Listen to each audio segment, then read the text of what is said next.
Hello, Taurus! Maligayang pagbabalik o salamat sa pagbisita. Ito po ang inyong Sun, Moon, Rising Sign and Venus Love Reading para sa sign ni Taurus. Kuha tayo agad ng inyong Oracle card sa Amoret Psyche Oracle deck. Uy, standing alone. Single na ba si Taurus? Ito ay reminder sa'yo na there are a lot of other things you could do and explore being alone. So, ang affirmation nito, I love myself, I am wise, and I can build a lot of things on my own. Go fly solo. Ewan ko si Abraham ba to o si Moses. Pero wisdom, an energy of wisdom.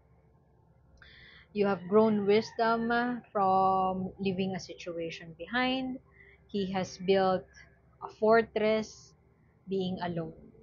So, it's okay to be alone. This is an affirmation na it's okay to be alone. You don't have to be a relationship. So, maaaring ang kakonect ko ngayon ay Taurus na single. Looking for love, pwedeng ganyan. Maaaring ito rin ay senyales na maraming bagay ang um, magagawa kahit mag-isa ka. So, yan yung affirmation yan. Uy, soulmate connection. Nice, Taurus. Mukhang manifesting your soulmate connection. Pwede din na you are indecisive o hindi ka, parang black or white lang ang kailangan mong pagdesisyonan pero hindi ka makapag-decide. Nasa dead end ka na. Pwede din na you are on the verge of breaking up with your person, with your partner, pero natatakot kang mag-isa. Pwedeng ganon. Pwede din na you feel that you are in a connection na soulmate connection siya. So, parang ayaw mong hiwalayan. There are things na maaaring hindi mo ine-express fully, hindi mo fully ma-express yung authentic truth mo. Pwede din na you're not doing your part. Pwedeng ganun. Ikaw to, Knight of Pentacles. Lack of discipline. Very slow. Uy, ang ganda. Chariot. Mukhang sure ka na sa pagsusulo. Sure ka na na i-execute kung ano man yung plano mong i-execute. Ang weird lang kasi nang dumating siya after nitong Knight of Pentacles in reverse. Kasi medyo may hesitation, risk averse, ayaw pang mag-gamble o pwede din na tinatamad kumilos. You don't want to do the work. Pero malakas yung willpower mo pero you don't want to do the work. You could be in a situation na sobrang mahal mo yung tao pero nalilimitahan ka. O pwede din na you are being expected to do something na hindi mo naman gusto. At dahil doon, parang feeling mo nasasakal ka, pwede din na patay mali siya ka sa mga bagay na ginagawa ng partner mo. At dahil doon, hindi mo siya totally maalisan yung relasyon, hindi mo siya totally mahiwalayan kasi maaaring marami ka nang ininvest sa relasyon na ito. Sunken cost fallacy. Parang feeling mo sayang ang lahat kasi marami ka nang na-invest. Pero meron sa loob mo na alam mo yung sure na gusto mong puntahan pero hindi mo mapupuntahan yon unless iwan mo itong tao na ito o iwan mo itong um, nakasasakal na relasyon na ito. Siguro, you don't want the dirt to be in your hands. Ayaw mo sa'yo manggaling. Ayaw mo sa'yo manggaling na ayaw mo sa'yo manggaling yung breakup. Uy, nice. Alam mo, hindi ko alam kung I don't feel like you are in a soulmate relationship. Feeling ko yun yung pupuntahan mo pa lang. Pwedeng magiging single ka muna, o pwedeng single ka ngayon, at finally naka-move on ka na dun sa relationship na lumilimita sa'yo, at sure ka na kung ano yung gagawin mo in life. The more na maaring magso-soul searching ka, at in the process of soul searching or in the process of giving love more to yourself, acknowledging singlehood o going solo, building a foundation for yourself. You have gained your wisdom in the process to know what's right for you. Kasi 10 of cups, tapos 6 of cups pa dito. Soulmate connection, childhood friend, pwede. Pwede din na may nostalgic feels eh. Pwedeng itong na-attract ka sa isang tao ngayon na kilala mo na from way back. Pwedeng childhood sweetheart mo. Tapos nagkita kayo ulit. Tapos na-realize mo na iba yung pakiramdam mo when you are around this person. I don't feel like it is your current relationship kasi meron kang eight of swords. Feeling trapped. May two of swords ka pa. Indecisiveness. Ang weird nun, may indecisiveness ka dito. Pero meron kang willpower. Meron kang grit to move forward, to move towards yung kung ano yung gusto mong gawin. Pwede din na 10% indecisiveness, pero 90% go ka na. This is an energy, pwedeng ito yung partner mo, pero I feel like this is you. Fire sign to pero yung energy niya parang pakiramdam ko ikaw. Queen of Wands. Energy of somebody who knows his or her worth at alam niya na kung ano yung gusto niya in life. Magmo-move towards siya o mag-execute siya ng something para mapunan o para maisakatuparan kung ano yung gusto niya. Alam niya kung ano yung gusto niya. Tapos isama mo pa yung chariot doon, alam mo kung ano yung gusto mo. At makakawala ka agad dyan sa Two of Swords na yan. Pwede din kasi to na same-sex marriage. Maaaring ikaw ay nasa relasyon na let's say kakakasal nyo lang pero na-realize mo na parang nasasakal ka after that kasal. And so you would take it upon yourself na move towards yung bagay na magbibigay sa'yo ng emotional fulfillment. Doesn't align no? Kaya feeling ko talaga nasa may somebody out there, pwede din na single ka ngayon, you are in the process of soul searching, at dahil sa proseso na yan, nahanap mo yung wisdom mo, na-appreciate mo yung singlehood, na-appreciate mo yung going solo, perhaps traveling alone. And so, na-build up mo yung kung ano yung gusto mo, kung ano yung pangarap mo for yourself, and there would be a new opportunity looming in. Pwede din na na kadarating lang neto opportunity, let's say, na magtrabaho overseas. Pwede din na opportunity pinamanahan ka ng isang business o nagkaroon ka ng bagong trabaho, magdadala ito sa'yo ng abundance. At itong new mindset, kasi parang, di ba pag nilagay ka sa isang sitwasyon na bago, tapos parang ang daming blessings, mag-iiba yung pananaw mo dun sa sitwasyon mo and kung ano man yung nagdadala sa'yo ng parang entrapment o nagdadala sa'yo ng parang pinapaliit yung mundo mo, makakalaya ka dun eventually kasi parang binigyan ka ni universe ng pagkakataon na makakita ng ibang mundo. So feeling ko, pwede din na nahihirapan ka magdesisyon kung anong gagawin mo dun sa biyaya sa universe kasi stuck ka dun sa nakaraan at hindi ka sure kung tatanggapin mo ba yung let's say racket na yan or biyaya. Kung tatanggapin mo yung biyaya na yun, baka mawalay sa'yo yung bagay or tao na nagdadala sa'yo ng kaligayahan.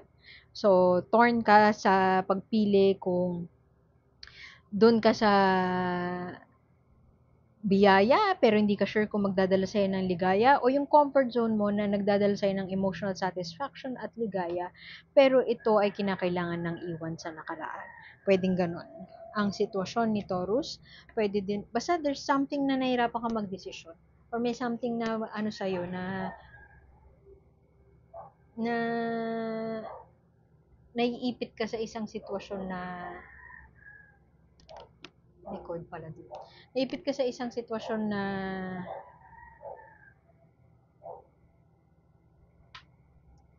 nakagisnan. At mukhang doon nang gagaling yung parang tinatamad ka na mag-venture into something or isipin kung ano man yung whatever. Kasi kontento ka na sa kung ano yung meron ka. Kontento ka na dun sa nakagisnan mo.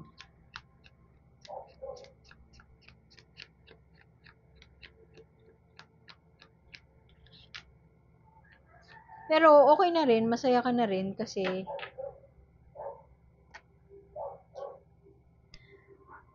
makakalaya ka na dun sa ng isang bagay na umiipit sa'yo. Pwede din kasi na yung partner mo, yung current partner mo, siya yung nagiging dahilan kung bakit hindi mo ma-pursue yung mga bagay na gusto mong i-pursue.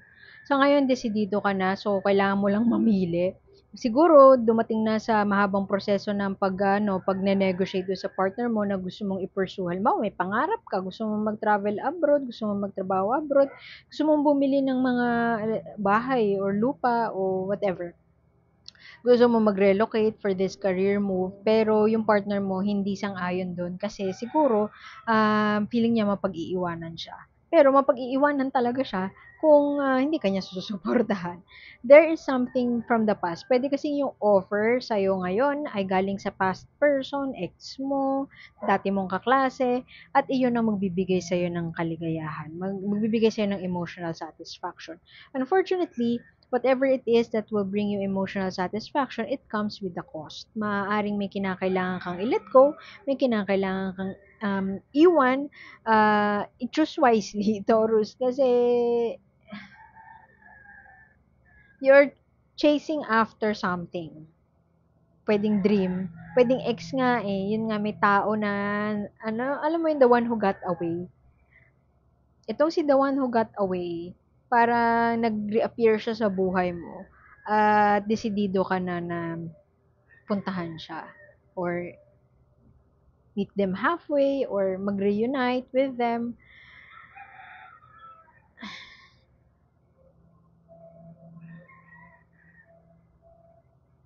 Yun nga lang nga, meron ka pang kinakailangang pagdesisyonan or may kinakailangan ka pang tapusin. It seems like malakas yung fire within you to pursue it, pero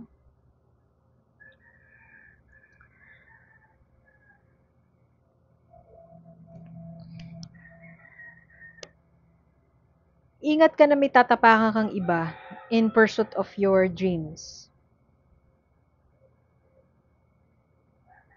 Something will fail eh.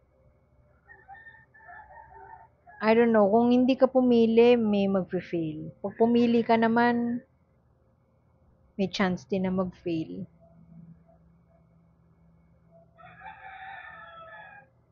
So, I think yung challenge sa'yo is to take it slow and steady. Huwag ka magmadali. Kasi ito, parang you want to rush through. Maganda yung chariot eh. Medyo rush through din yan eh. Ano yan? Strong-willed ka to pursue something. At ito pang Queen of Wands, yung malakas yung ano mo, yung energy mo ng alam mo yung gusto mo, susundin mo, may malakas yung fire within you. May opportunity na darating sa'yo, iti-take mo yun, igagrab mo yun. Di ko alam kung anong mauuna, kung yung makakalaya ka dun sa kulungan ng hindi mapagpalayang pag-ibig o mauuna yung offer. So, meron kang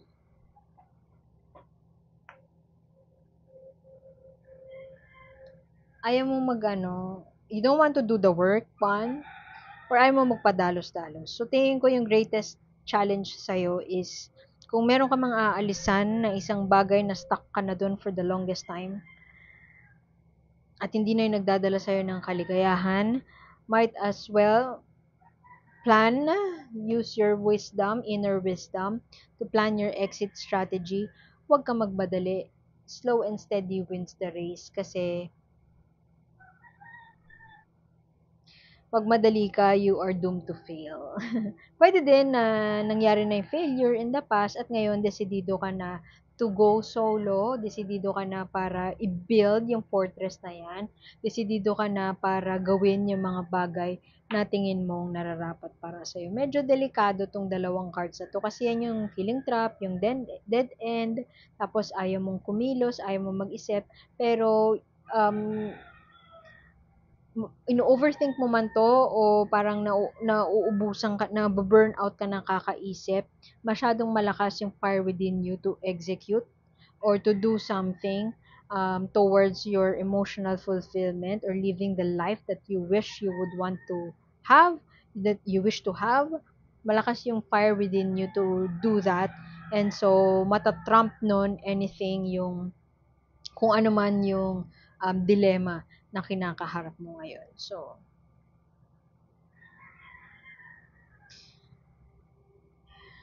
you will go solo, and in the process of soul searching, mukhang mahahanap mo kung ano yung matagal mo nang hinahanap.